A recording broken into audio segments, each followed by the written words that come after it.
তেহরানের সঙ্গে হওয়া নতুন দ্বিপক্ষীয় সমঝোতা নিয়ে যারা সমালোচনা করছেন তাদের বাস্তব পরিস্থিতি সম্পর্কে আরও জানা বা শিক্ষিত হওয়া প্রয়োজন বলে মন্তব্য করেছেন মার্কিন প্রেসিডেন্ট ডোনাল্ড ট্রাম্প। মঙ্গলবার হোয়াইট হাউসে সাংবাদিকদের সঙ্গে আলাপকালে নিজের দলের প্রভাবশালী সিনেটর টেড ক্রুজের তীব্র বিরোধিতার জবাবে তিনি এই মন্তব্য করেন।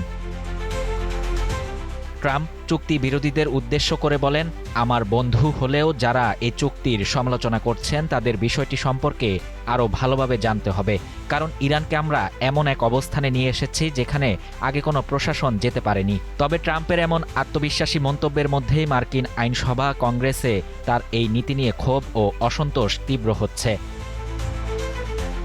ক্ষমতাসীন রিপাবলিকান ও বিরোধী ডেমোক্রেট উভয় পক্ষের আইন প্রণেতারাই অভিযোগ তুলেছেন যে ইরানের সঙ্গে হওয়া এই সমঝোতার স্মারক সম্পর্কে কংগ্রেসকে এখনও আনুষ্ঠানিকভাবে কিছুই জানানো হয়নি। চুক্তির গুরুত্বপূর্ণ বিষয়গুলো নিয়ে বিস্তারিত ব্রিফিং না দেয়ায় ক্যাপিটল হিলে অনেকে প্রকাশ্য উদ্বেগ জানিয়েছেন।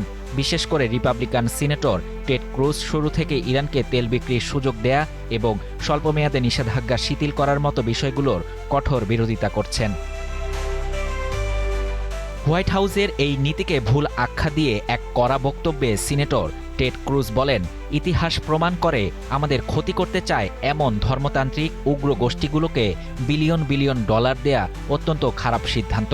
তিনি স্পষ্ট জানান, আমি চাই না আয়াতুল্লাহ সরকারের কাছে যুক্তরাষ্ট্রের একটি পয়সাও যাক। ট্রাম্প প্রশাসন এটিকে বড় কূটনৈতিক সাফল্য হিসেবে দাবি করলেও কংগ্রেসের সদস্যরা এখন চুক্তির পূর্ণাঙ্গ বিবরণ প্রকাশের দাবি তুলছেন। শাহরিয়ার শাফাত, বাংলা নিউজ 24।